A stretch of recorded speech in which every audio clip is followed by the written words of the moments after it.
Hello, this is Morel Benard with Lady Chatterley's Lover. Lady Chatterley's Lover, the continuation of the story. The last words were, "Is Sir Clifford going to the cottage?" he asked, looking into her eyes.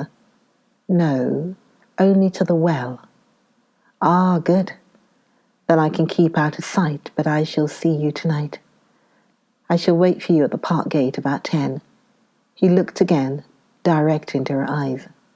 "Yes," she faltered. They heard the pap-pap of Clifford's horn tooting for Connie. She cooed in reply. The keeper's face flickered with a little grimace, and with his hand he softly brushed her breast upwards from underneath. She looked at him frightened and started running down the hill, calling "Cooey" again to Clifford. The man above watched her, then turned, grinning faintly, back into his path. She found Clifford slowly mounting to the spring width, halfway up the slope of the dark larch wood. He was there by the time she caught him up. "She did that all right," he said, referring to the chair. Connie looked at the grey leaves of burdock that grew out ghostly from the edge of the larchwood. The people call it Robin Hood. Rhubarb. How silent and gloom it seemed by the well. Yet the water bubbled so bright, wonderful. And there were bits of eyebright and strong blue bulge. And there, onto the bank, the yellow earth was moving. A mole. It emerged, rowing its pink hands and waving its blind gimlet of a face with its tiny pink nose tip uplifted. "It seems to see with the end of its nose," said Connie. "Better than with its eyes," he said. "Will you drink? Will you?" She took an enamel mug from a twig on a tree and stooped to fill it for him. He drank in sips. Then she stooped again and drank a little herself. "So icy," she said, gasping. "Good, isn't it? Did you wish?" "Did you?" "Yes, I wish, but I won't tell." She was aware of the rapping of a woodpecker, then of the wind, soft and airy through the larches. She looked up. White clouds were crossing the blue. "Clouds," she said. "White lambs only," he replied. A shadow crossed the little clearing. The mole had swum out to the soft yellow earth. "Unpleasant little beast. We ought to kill him," said Clifford. "Look, he's like a parson in the pulpit," she said. She gathered some sprigs of woodruff and brought them to him. "New mown hay," he said. "Doesn't it smell like the romantic ladies of the last century who had their heads screwed on the right way after all?" She was looking at the white clouds. "I wonder if it will rain," she said. "Rain? Why? Do you want it to?" They started on the return journey, Clifford jolting cautiously downhill. They came to the dark bottom of the hollow, turned to the right, and after 100 yards swerved up the foot of the long slope where bluebells stood in the light. "Now, old girl," said Clifford, putting the chair to it. It was a steep and jolty climb. The chair pugged slowly, in a struggling, unwilling fashion. Still, she nosed her way up unevenly, till she came to where the hyacinths were all round. Then she balked, struggled, jerked a little way out of the flowers, then stopped. "We'd better sound the horn and see if the keeper will come," said Connie. "He could push her a bit, for that matter. I will push. It helps." "We'll let her breathe," said Clifford. "Do you mind putting a scotch under the wheel?" Connie found a stone and they waited. After a while, Clifford started his motor again, then set the chair in motion. It struggled and faltered like a sick thing with curious noises. "Let me push," said Connie, coming up behind. "No, don't push," he said angrily. "What's the good of the darn thing if it has to be pushed?" Put the stone under. There was another pause, then another start, but more ineffectual than before. You must let me push, said she, or sound the horn for the keeper. Wait. She waited, and he had another try, doing more harm than good. Sound the horn, then, if you won't let me push, she said. Hell, we'll be quiet a moment. She was quiet a moment. He made shattering efforts with the little motor. You'll only break the thing down altogether, Clifford, she remonstrated. Besides wasting your nervous energy.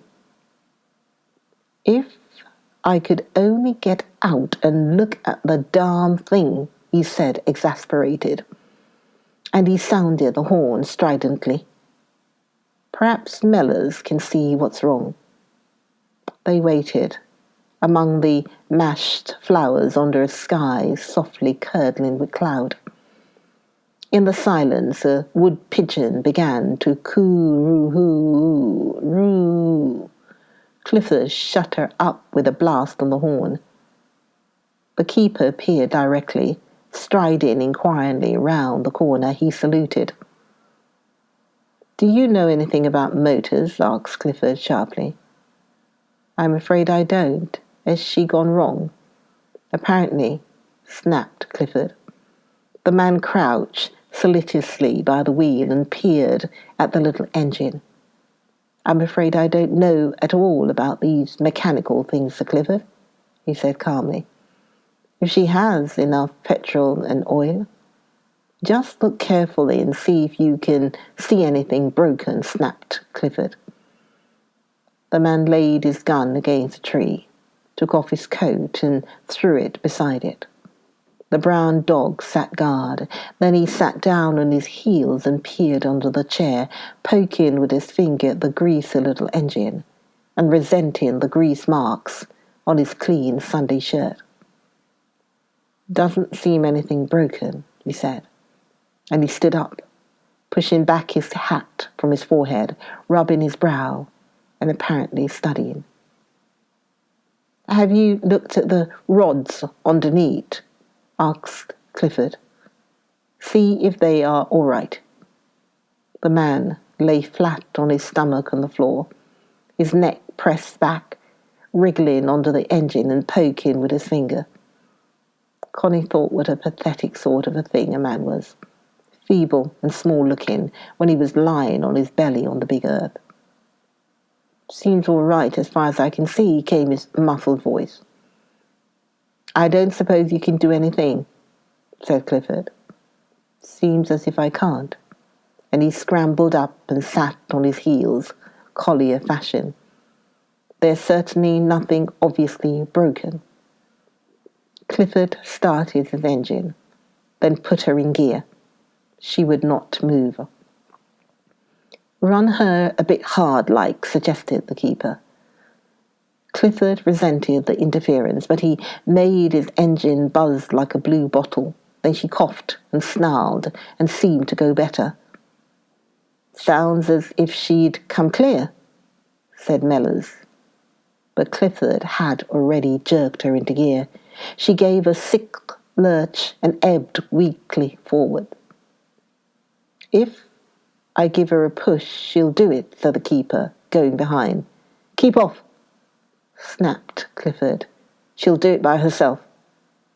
But Clifford, putting Connie from the bank, you know it's too much for her. Why are you so obstinate? Clifford was pale with anger. He jabbed at his levers. The chair gave a sort of scurry, reeled on a few more yards, and came to her end amid a particularly promising patch of bluebells. She's done, said the keeper. Not power enough. She's been up here before, said Clifford coldly. She won't do it this time, said the keeper. Clifford did not reply. He began doing things with his engine, running her fast and slow, as if to get some sort of tune out of her. The wood re-echoed with weird noises. Then he put her in gear with a jerk, having jerked off his brake. "You'll rip her inside out," murmured the keeper. The chair charged in a sick lurch sideways at the ditch. "Clifford!" cried Connie, rushing forward. But the keeper had got the chair by the rail. Clifford, however, putting on all this pressure, managed to steer into the riding, and with a strange noise the chair was fighting the hill. Mellors pushed steadily behind, and up she went, as if to retrieve herself. "You see, she's doing it," said Clifford, victorious, glancing over his shoulder. "There!" He saw the keeper's face. "Are you pushing her?" "She won't do it without." "Leave her alone, I asked you not." "She won't do it." "Let her try," snarled Clifford with all his emphasis. The keeper stood back, then turned to fetch his coat and gun. The chair seemed to strange immediately. She stood, inert. Clifford, seated, a prisoner, was white with vexation. He jerked at the levers with his hand. His feet were no good. He got queer noises out of her. In savage impatience, he moved little handles and got more noises out of her. But she would not budge. No, she would not budge. He stopped the engine and sat, rigid with anger. Constance sat on the bank, arid looking at the wretched and trampled bluebells.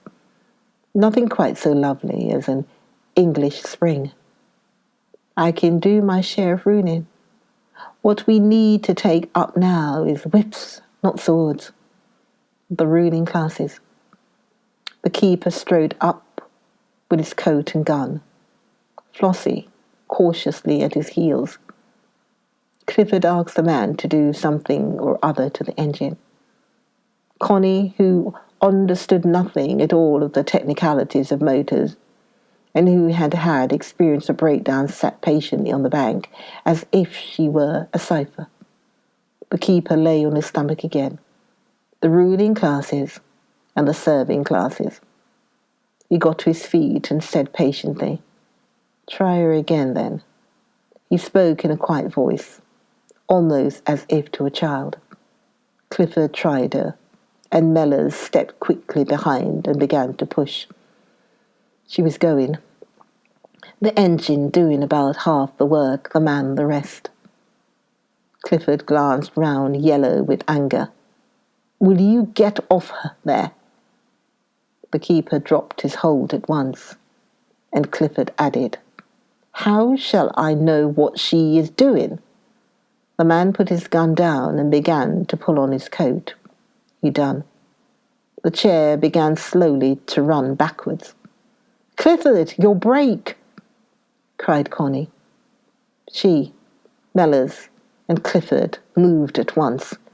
Connie and the keeper jostling lightly. The chair stood. There was a moment of dead silence. "It's obvious I'm at everybody's mercy," said Clifford. He was yellow with anger. No one answered. Mellors was slinging his gun over his shoulder, his face queer and expressionless, save for an abstracted look of patience.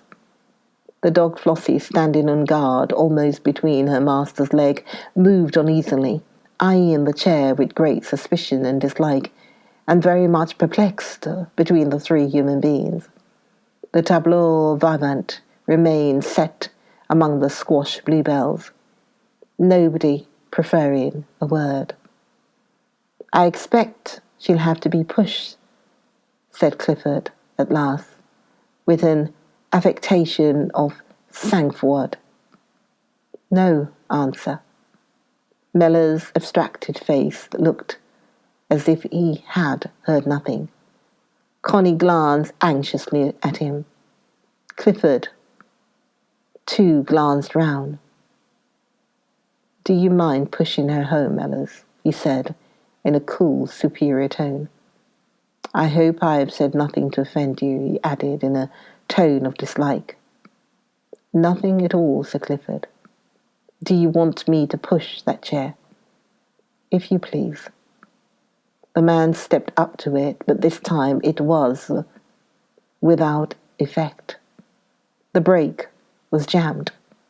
They poked and pulled, and the keeper took off his gun and his coat once more, and now Clifford said never a word. At last the keeper heaved the back of the chair off the ground, and with an instantaneous push of his foot tried to loosen the wheels. He failed. The chair sank. Clifford was clutching the sides. The man gasped with the weight. "Don't do it," cried Connie to him. "If you pull the wheel that way so," he said to her, showing her how. "No, you mustn't lift it. You'll strain yourself," she said, flushed now with anger. But he looked into her eyes and nodded, and she had to go and take a hold of the wheel ready. He heaved, and she tugged, and the chair reeled. "For God's sake!" cried Clifford in terror. But it was all right, and the brake was off. The keeper put a stone onto the wheel and went to sit on the bank. His heart beat and his face white with the effort, semi-conscious. Connie looked at him and almost cried with anger. There was a pause and a dead silence.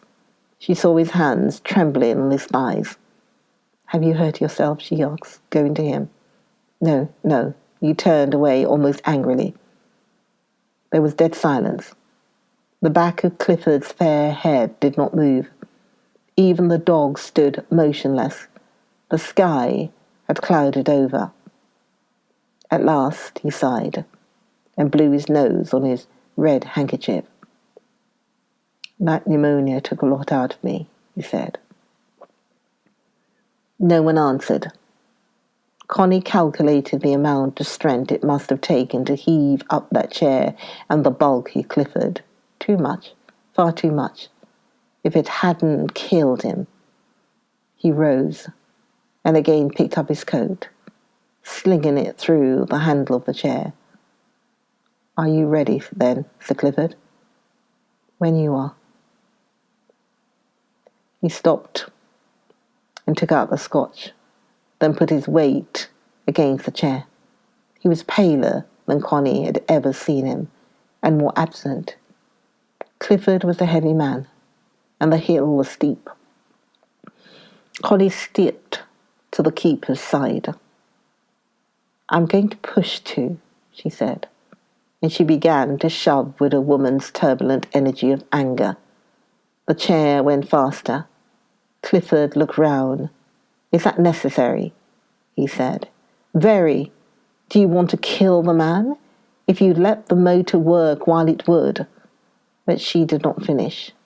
She was already panting. She slackened off a little, for it was surprisingly hard work.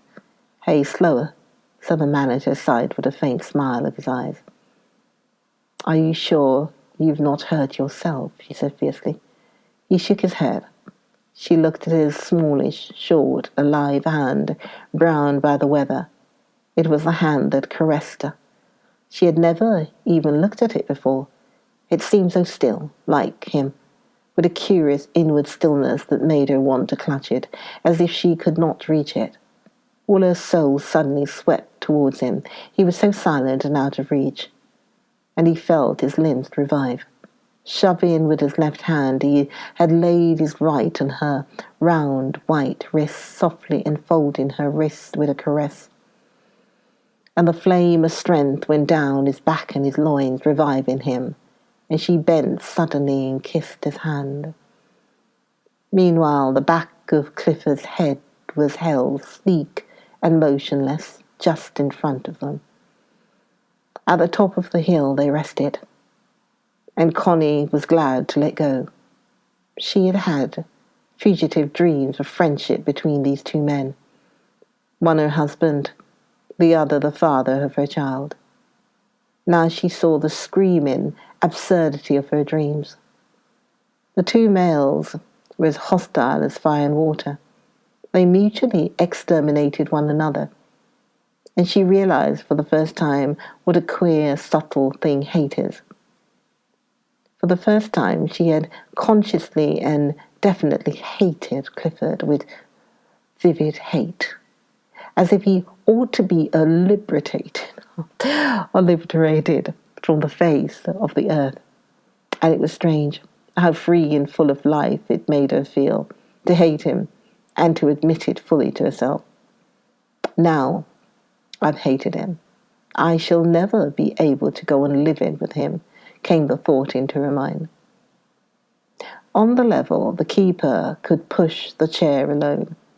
Clifford made a little conversation with her to show his complete composure about Aunt Eva, who was at Dieppe, and about Sir Malcolm, who had written to ask would Connie drive him with a small car to Venice, or would she and Hilda go by train. "I'd much rather go by train," said Connie. "I don't like long motor drives, especially when there's dust. But I shall see what Hilda wants." "She will want to drive her own car and take you with her," he said. "Probably. I must help up here. You've no idea how heavy this chair is." She went to the back of the chair and plodded side by side with the keeper, shoving up the pink part. She did not care who saw. "Why not let me wait and fetch Field? He's strong enough for the job," said Clifford. "It's so near," she panted. But both she and Mellors wiped the sweat from their faces when they came to the top. It was curious, but this bit of work together had brought them much closer than they had been before. "Thanks so much, Mellors," said Clifford, when they were at the house door. "I must get a different sort of motor, that's all. Won't you go to the kitchen and have a meal? It must be about time." "Thank you," said Clifford. "I was going to my mother for dinner today, Sunday." "As you like." Mellors slung into his coat, looked at Connie, saluted, and was gone. Connie, furious, went upstairs. At lunch, she could not contain her feeling. "Why are you so abominably inconsiderate, Clifford?" she said to him. "Of whom?" "Of the keeper. If that is what you call ruling classes, I'm sorry for you." "Why?" "A man who's been ill and isn't strong, my word. If I were the serving classes, I'd let you wait for service. I'd let you whistle." "I quite believe it." "If he'd been sitting in a chair with paralyzed legs and behaved as you did, what would you have done for him?"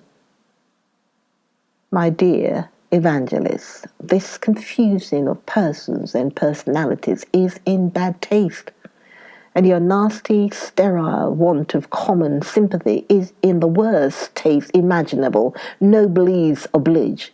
You and your ruling class. And to what should it oblige me? To have a lot of unnecessary emotions about my gamekeeper? I refuse. I leave it all to my Evangelist. As if he weren't a man as much as you are, my word. My gamekeeper to boot. And I pay him £2 a week and give him a house. Pay him. What do you think you pay for? With £2 a week and a house? His services? Bah! I would tell you to keep your £2 a week in your house. Probably he would like to, but can't afford the luxury. You and rule," she said. "You don't rule. Don't flatter yourself. You've only got more than your share of the money, and make people work for you for £2 a week or threaten them with starvation. Rule. What do you give forth of rule? Why, you're dried up. You only bully with your money like any Jew or Schreiber. You are very elegant in your speech, Lady Chatterley. I assure you, you were very elegant altogether out there in the wood. I was utterly ashamed of you. Why, my father is 10 times the human being you are." "You're a gentleman?" He reached and rang the bell for Mrs. Bolton. But he was yellow at the gills. I will stop there. Lady Chatterley's lover. Listen to the next episode of Lady Chatterley's lover. Argument between Lord and Lady. See you in the next episode of Lady Chatterley's Lover. Okay, bye bye, Morel.